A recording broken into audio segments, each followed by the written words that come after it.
지역 이슈를 한 뼘 더 깊이 들여다보는 뉴스픽 시작합니다. 늦은 시간 손을 흔들며 택시를 잡던 모습, 이제는 옛날 이야기가 돼버렸죠.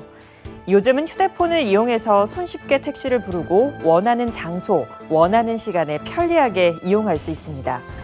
하지만 이런 편리함 이면에는 택시 호출 앱의 독점적인 시장주의를 누리고 있는 대기업과 택시업계의 갈등이 빚어지고 있습니다. 이를 해결하기 위해 지자체에서는 경쟁적으로 공공택시 호출 앱을 개발하고 있는데요.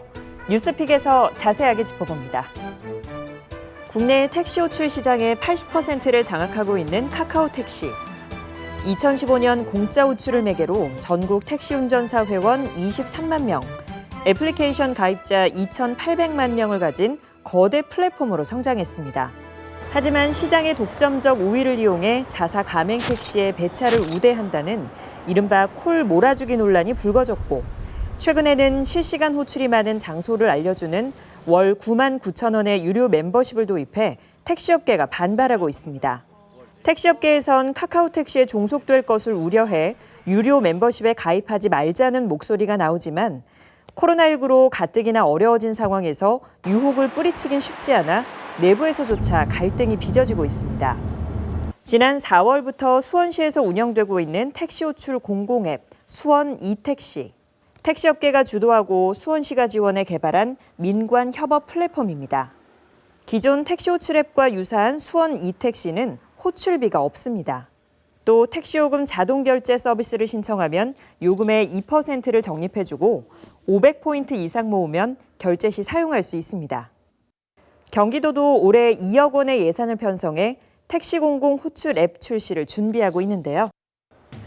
택시요금은 물가에 직접 영향을 주는 공공요금입니다. 시의회와 택시정책위원회, 물가대책심의위원회 등의 의견을 수렴해 지방자치단체가 결정하는데, 이런 공공택시 호출 앱이 카카오택시의 독점을 막을 해결사가 될 수 있을까요?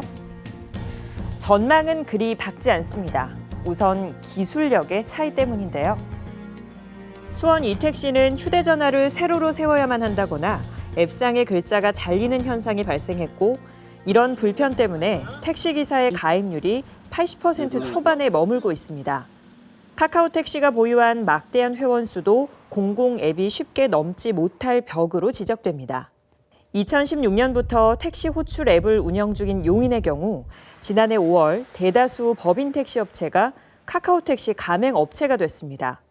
카카오 가맹택시는 다른 택시 호출 앱을 사용하면 안 되는 탓에 2019년 166만 건이던 용인 앱 택시 콜수는 지난해 66만 건으로 약 60%가 줄었습니다.